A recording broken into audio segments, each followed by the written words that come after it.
Lors de la 17e session du Comité intergouvernemental de sauvegarde du patrimoine culturel immatériel de l'UNESCO qui s'est tenue du 28 novembre au 3 décembre 2022 au Maroc à Rabat, une intervention particulière a retenu l'attention de tous, celle du représentant de l'Inde, qui a rendu un vibrant hommage au continent africain, mais plus particulièrement à l'homme noir. Dans son discours, l'ambassadeur a souhaité témoigner sa solidarité envers ses frères africains tout en levant le voile sur des vérités qui dérangent. Merci, Excellence. L'Inde souhaite témoigner sa solidarité envers nos frères africains. L'Inde témoigne également de sa solidarité envers les principes d'antiracisme et l'Inde témoigne également de sa solidarité envers le principe qui dit que le monde est peuplé d'une seule famille. Tous ceux qui regardent cette diffusion de la Réunion dans le monde entier, les jeunes, les enfants, les femmes, les hommes, la génération de demain, je m'adresse à vous avec une voix unie. Le noir n'est pas sauvage. Être noir, c'est être beau. Être noir,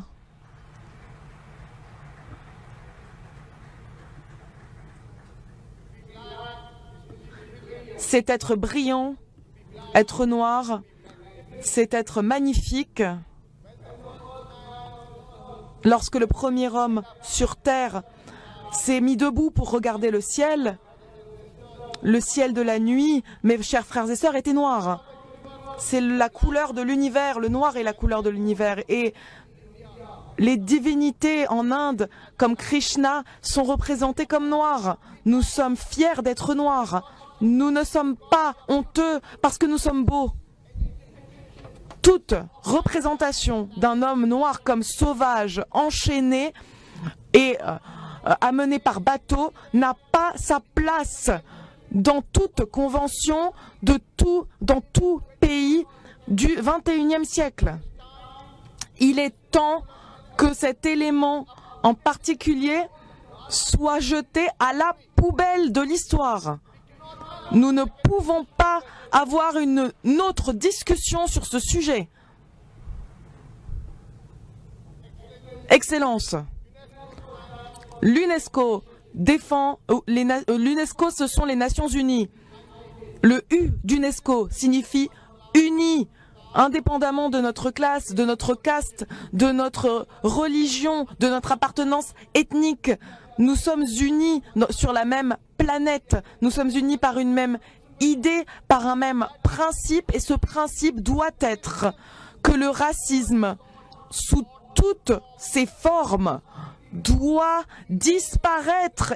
Il doit être effacé et éradiqué de nos pensées, de nos mots, de nos actions et même de nos représentations culturelles. Pendant 15 ans, cette manifestation écœurante, méprisable, a été autorisée à exister en tant que patrimoine culturel immatériel de l'humanité. Ce n'est pas l'humanité, Excellence. C'est méprisable. Aucune explication ne peut être apportée. Aucun responsable politique il est inacceptable qu'un responsable politique de cette ville refuse de le retirer. C'est notre choix. C'est notre liste représentative. C'est à nous de décider. Nous sommes signataires à la Convention et je suis ravie que cette convention dépasse les nations et les frontières géographiques. Mes chers frères et sœurs, que vous soyez de la Suisse, que vous soyez de l'Allemagne, que vous soyez du Botswana ou que vous soyez de l'Arabie Saoudite, le monde est aujourd'hui réuni pour rejeter cette manifestation ensemble et pour ce, je félicite l'UNESCO, je félicite la famille de l'UNESCO et j'espère que cette session sera l'objet d'une décision historique. Cette décision viendra du Maroc. Le Maroc, c'est l'Afrique. Et c'est formidable que ce soit sur le continent africain que nous soyons ici pour prendre cette décision historique. Excellence, je vous félicite tous. Je félicite le SDG pour la culture qui nous a expliqué comment cet élément méprisable a même pu exister. Excellence, chers amis, mon frère Samir, merci de m'avoir accordé la parole.